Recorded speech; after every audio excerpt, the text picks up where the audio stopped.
Hi, my name is Tony and I'm from the Sup Company, and today I'm going to walk you through the 2022 Red Paddle Co 12'6 Voyager.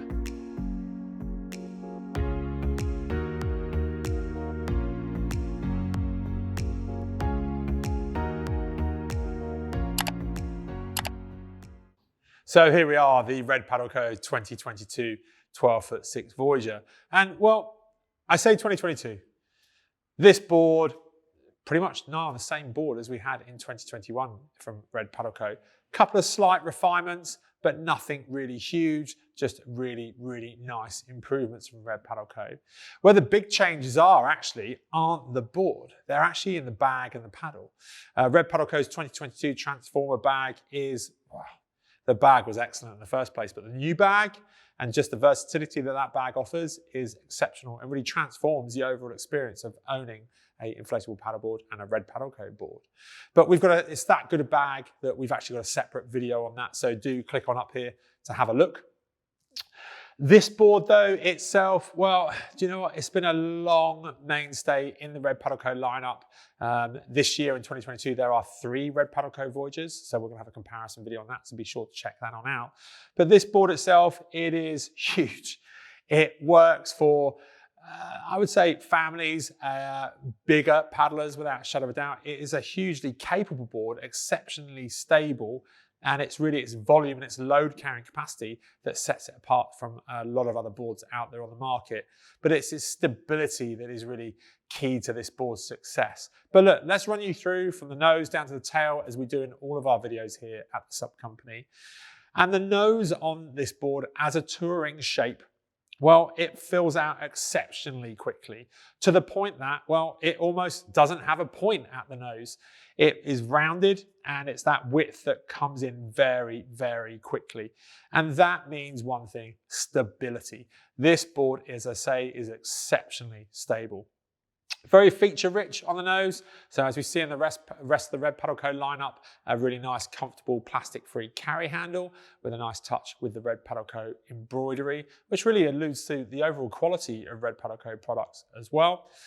A nice feature that I like on the Voyagers and that you'll find a second of further down here is this white puck. And this white puck just holds a M6 10mm female thread that allows you to fit a Red Paddle Co camera mount or a GoPro mount, a Railblazer, RAM mount, whatever you want to do, you can fit into either of those fittings or both at the same time.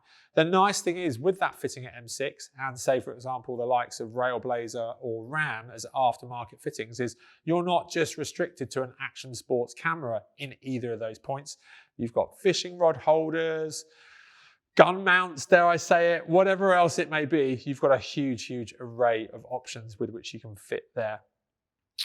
Notably though, on the deck there's this big depression. And this big depression, well, while it helps secure kit overall, it's down to one thing, and it's not there to secure kit. That's just a byproduct. If I roll it up very quickly, you'll see it's the V-hull, which is unique to all Red Paddle Co Voyagers. On this board, it aids tracking like you would not believe. It is almost arrow-like on its tracking. It is a hugely impressive feature. I believe it actually makes the forward section of the boards more rigid, but it improves tracking absolutely no end, and seed keeping makes a big, big difference on the Voyager range. But look, let's keep talking about the deck as we work our way back through. Now, the bungee system, Red replaced it with this belt system across the top. I actually like it quite a bit. I like how it sets it apart from anything else out there on the water, and that you can look at this and know it is a Red Paddle Co board. But it's the straps. The straps work very, very well for big pieces of luggage, whether that be out with a dry bag or if you're out with a tent and an overnight bag on a Voyager such as this, which is perfect for wild camping or those journeys further afield. But where it struggled was small pieces of kit, whether that be a water bottle or some footwear. Well, Red have listened. They've made a very slight tweak, which is this additional D-ring here in 2022. And that means that you can now put small items in there with ease and they're going to remain really, really secure. So it's just a nice touch. And I think, you know, oddly, this one D-ring says so much about Red Paddle Co and their whole approach to building very, very premium paddle boards is, well, it's the details, it's the little bits, and they're just constantly striving for improvements, and it's really, really nice to see. The deck pad on the Voyager, as it is in all of the Red paddle code boards in the lineup, is hugely generous. Very comfortable on the foot. You've got this red repeater graphic that runs over the entire deck surface, and it transitions this diamond cut deck pad towards the tail, which just provides a lot of grip and just helps you really orientate where you are. The two outboard carry handles here I like a lot, particularly when you are trying to recover the board from, say, a pontoon or on a riverbank. It just makes breaking the tension that the board has with the water really, really easy, and the board just comes up in a very, very manageable and controllable way. The center carry handle is very, very well padded, and on a board of this size and its overall weight of just over 12 kilos, it makes it quite comfortable to carry over a fair distance if you are having to work your way down to the water's edge from, say, a car park after inflating it or something along those lines. It's a really nice touch. Notably though, the outboard handles don't have the same level of padding, and that's simply because, well, if we are going to try and stand on this, or we're going to have our feet drop onto it in some way, then we don't want to be stood on something so raised. And that's just, again, testament to Red Paddle Co's attention to detail, that they simply haven't just fitted another handle. They've given thought and consideration as to what they're fitting to their boards. As we work our way down though, again, alluding to the overall abilities of this board to cover distance with ease, well, you've got more luggage points, more than we've had in previous years. There's 6 D-rings on here, so you can either lash down bags from the Red original lineup.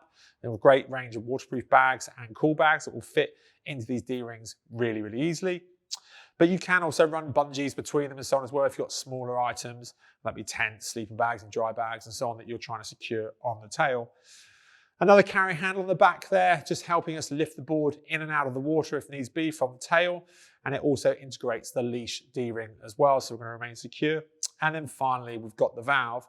Interestingly, these boards, 18 to 20 PSI, makes them exceptionally rigid, and that's easily done with the Red Paddle Co Titan 2. The Titan 2 pump is an exceptional piece of kit, so much so we have a separate video on it just up here, so be sure to check that out. Just before we roll the board over though once more, I just want to talk about the rails. Now the board here is 5.9 inches thick. That makes this board extremely rigid over its overall length when at 18 to 20 PSI. But to further stiffen the board and really improve its overall performance, Red have fitted their patented RSS stiffening system. And that rigid stiffening system makes a big difference to this board. It stiffens it up by around 10 to 15%. And it is just a really nice touch. If you are a lighter paddler, then I would go as far to say that the board really doesn't need those in on a regular basis. But if you're a larger paddler, they do make a performance difference to the board overall, because you are going to be straining that a little bit more because you're just simply larger and therefore putting a greater load on the board overall. But let's roll the board up onto its rail once more, and you can see that V hull in the forward section doing what it does. There is a small nose runner in there as well that just helps stop any sideways drift and just keep everything very well mannered as you are paddling.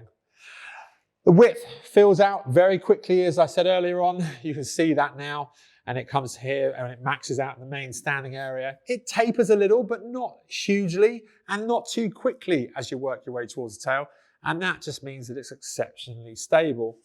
Interestingly, the fins on the Red Paddle Co Voyager lineup, they are Red Paddle Co's own 8-inch fin. They do work in a US fin box, so you can fit aftermarket fins if you so wish. A US fin box is pretty much an industry standard across all paddling, windsurfing and surfing. In the center fin box anyway for a surfboard. But the 8-inch fins, nice, work really well. I like how they tie into the overall aesthetic of the board. But interestingly, they both are towed in slightly. So what they're effectively doing is driving into one another as the water flows over them. That ultimately means they cancel each other out, which then yields even more tracking. There is one slight negative with that, and that being that in cancelling each other out, there is a slight, and I mean slight, braking effect from that. But really it is a trade-off, and as with any paddleboard, there's a compromise to be made somewhere along the line. But as a compromise goes, it does aid tracking an awful lot albeit at the slight cost of overall paddle glide and performance. But that's it in a nutshell, the 12'6 Voyager from Red Paddle Co. in 2022. If you are a family wanting a very, very capable touring board, then this is well worth a look. If you are a paddler who's slightly on the larger side of life, 120 kilos, 125 kilos, the 12'6 Voyager will accommodate you with ease and kit.